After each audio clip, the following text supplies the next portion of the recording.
Number 5, make friends with failure. This is super, super important because none of us are perfect. Failures are plumb full of lessons and experiences. And most importantly, we learn we're not God, right? We can't be in control all the time. And if we don't make friends with failure, then we feel the need to succeed every time, and that's just not possible. It's just not. And if we don't get that lesson straight, then we give up trying, we get fed up. And just know, maybe if you reframe your anxious thoughts here, just know that failure can be a gift, and it has something to teach us. Absolutely. For every success that I see in you guys, you probably have just, a couple stories or so about a failure, maybe something that was taught to you through failure that makes up the tapestry of your success today. Number 6, find your joy. Find your passion. Joy is such a positive and powerful motivator that when we embrace our passion, our strengths that make us feel the most alive.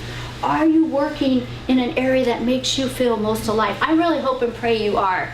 Because if you are, you're going to feel good about it most of the time. I mean, we all have off days, right? But most of the time. And then ask yourself, where do you feel God's presence more than anywhere else? Because where He is, that's where joy is too. And fear cannot live where joy is. Number 7, never ever quit. Because gals, we are closer to success than we think. And so many times we will get fed up, we'll quit when success was just around the corner. And so many inventors, if you read their biographies, they'll tell you that. I was that close, I was ready to give up, got around the bend or whatever, and then they created the light bulb or whatever, it's just amazing. Number 8, be willing to put yourself in the uncomfortable zone. I know for some of us, my first band meeting, I did not want to give my 1-minute commercial. I was like, no, and I kept arguing with God, and I just did it. I felt a little silly, I felt a little embarrassed, but it's okay. Who hasn't? At least we put ourselves out there, right? And at least you had the courage, and you put your gifts and your talents out there to the world, and you never know what might come of it. My husband always says, timid salespeople have very skinny kids. So we have to be real, we have to be able to talk, right? Number 9, and finally, be where you are. Be where you are in this moment, in God's moment, so you don't miss each other.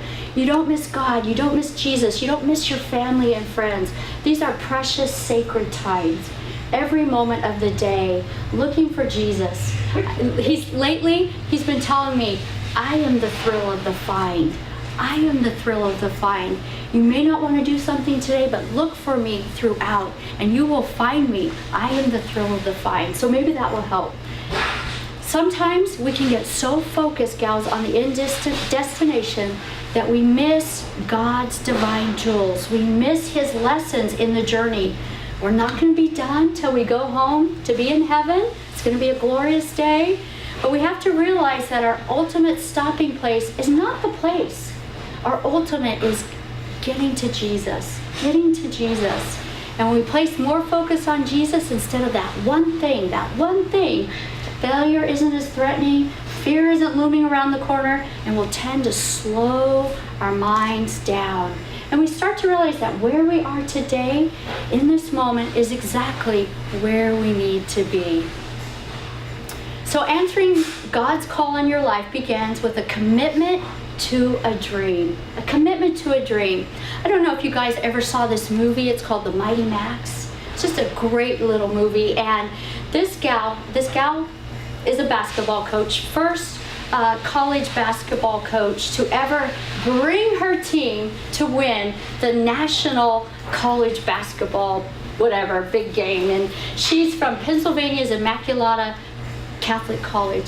They didn't even have uniforms. You should have seen their clothes. It was just an absolute crack up. And her name is Kathy Rush, and she instilled in these girls who didn't really know how to play basketball. I mean, you should have seen them. It was amazing. But she instilled in them. She had such great vision and such desire and such dreams. She just kept telling them over and over again, our dreams begin with a desire. Our dreams begin with a commitment. And she instilled that for them, and she believed for them. And they would wear buttons that said, we're going to be number one. And people would go, what's going on? And she just kept passing them out through her town. Well, they won. They were the underdogs. They went to the big game and they won. But all because that desire and that commitment began with that dream. And you know what, ladies? Your desires are put into the heart by God Himself. Sometimes we might get off track and we go our own way, but just know that God does love to give the desires of our heart. And if you have that desire and you're following hard after Jesus, then He was the originator of that desire. So answer the call. Step up. Ask God, what would He like you to do? What He'd like you to tweak, maybe change, do more of, do less of.